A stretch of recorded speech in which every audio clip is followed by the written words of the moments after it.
Have you ever noticed how some ideas sound so ancient and repeated that people just accept them without asking why? One of the most powerful and damaging beliefs in human history is the idea that men are naturally superior to women. It hides in everyday language, old stories, religious interpretations, cultural rituals, and sometimes even in the way families raise their children. It's not always shouted out loud. Sometimes it whispers, slowly shaping how people see power, intelligence, leadership, and worth. Today, we're going to dig deep into one of the oldest and most deeply rooted myths of all time, the myth of the superior male. And this isn't just about personal beliefs. This is about centuries of stories, power structures, misinterpretations, and scientific lies that built a world where one gender was put above another. Imagine a young girl growing up in a small village. She's told her brother will get to study while she should learn how to cook and clean. She asks why, and the only answer she gets is, because he's a boy. Imagine a boy who's told from childhood that he is a natural leader, not because he earned it, but simply because of the body he was born into. These aren't isolated stories. Versions of this exist in every corner of the world, and it's been happening for centuries. Let's start with the root of the belief. Many cultures and societies have held the idea that men are physically stronger, emotionally tougher, and intellectually more capable than women. It's a narrative that began not as fact, but as a way to structure societies around power and control. In ancient times, physical strength often decided who led tribes or defended territories. Men, because of certain biological traits like upper body strength, often filled those roles.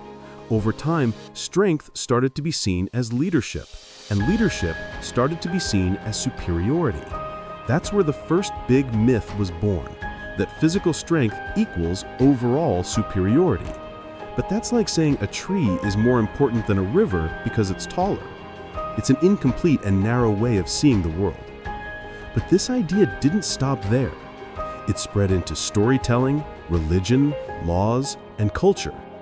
People began to associate masculinity with logic, power, and leadership, while femininity became tied to emotions, nurturing, and obedience. These weren't natural facts, they were social constructions. They were created to maintain systems that benefited a certain group.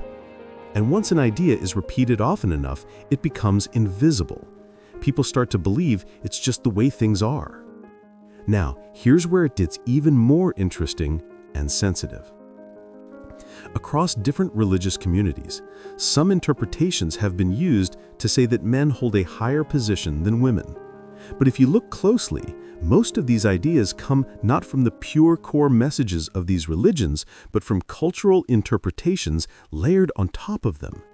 In many faiths, both men and women are described as equal in spiritual worth.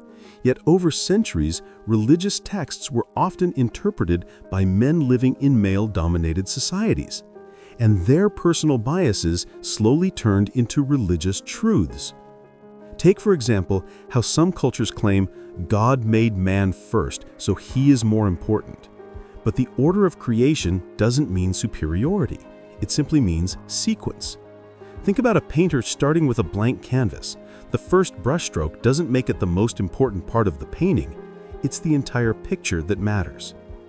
Yet this simple story was often used as proof to claim that men were chosen to lead and women were meant to follow. The same thing happened with the idea of leadership roles in communities. In many places, spiritual leadership, teaching, and lawmaking were kept mostly in the hands of men. And because these roles carried power, people began to associate holiness and authority with being male. This didn't happen overnight. It was slowly constructed over centuries, often supported by traditions rather than divine words. Here's a striking fact. Almost every society that claims men are naturally superior built that idea after men took control of storytelling, education, and law. In early civilizations, there were powerful women, queens, warriors, healers, spiritual leaders. But as centralized power grew, male leadership became the default. Ancient Egypt had female pharaohs like Hatshepsut. African kingdoms had warrior queens. ancient China, despite patriarchal systems, had female scholars and strategists. These stories were often erased or minimized in later retellings. Why? Because if you control the story, you control the belief. Let's talk about science. For centuries, even science was used to justify male superiority. In the 19th century, male scientists claimed that men had bigger brains, so they must be smarter. What they didn't tell people is that brain size doesn't equal intelligence. In fact, modern neuroscience has completely debunked this myth. Men and women use their brains differently, but that difference is about how information is processed, not about superiority. Intelligence doesn't belong to one gender. Neither does strength. Women have unique biological strengths, from pain tolerance to emotional intelligence to multitasking ability, that men don't have. Yet for a long time, science was written mostly by men, and their conclusions often reflected their own biases more than objective truth. Now let's come back to the emotional and psychological aspect. One of the most harmful ideas attached to male superiority is that women are too emotional to lead or make rational decisions. But modern psychology shows that emotional intelligence is not a weakness, it's a leadership strength. People who understand emotions, including their own, make better leaders, build stronger communities, and manage crises with more empathy. History is full of women who led nations through wars, built movements, and stood at the front lines of revolutions. Their stories were just buried under layers of male-centered narratives. Religion again plays a big role in shaping people's beliefs. It's not the texts themselves that claim women are inferior. It's often how those texts were explained by leaders in patriarchal societies. Many religious stories show strong women, women who made decisions, led communities, showed courage and faith. But somewhere along the way, cultural power structures overshadowed these stories, and people started believing that submission and silence were the natural roles of women. This is not divine will. It's human interpretation shaped by historical context. Think about this for a moment. If men were truly naturally superior, why would societies spend so much time and effort enforcing it? True superiority doesn't need laws, traditions, and strict control to survive. The fact that patriarchal systems had to be carefully built, maintained, and defended proves that this idea isn't natural, it's manufactured. Real equality threatens systems built on power and balance. That's why throughout history, women who spoke up were labeled as dangerous, rebellious, or unnatural. They weren't the problem, they were proof that the myth was cracking.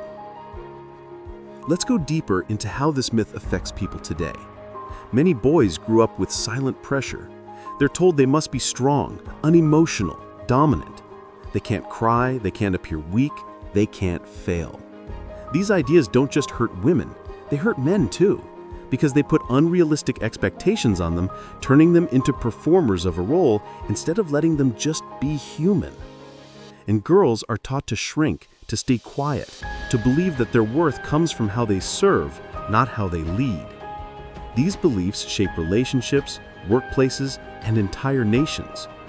But science, history, and real human stories tell a different story. Equality isn't unnatural, it's the default of nature. In fact, when men and women work together as equals, societies grow stronger.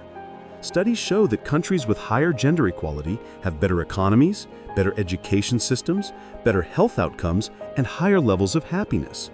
Equality benefits everyone.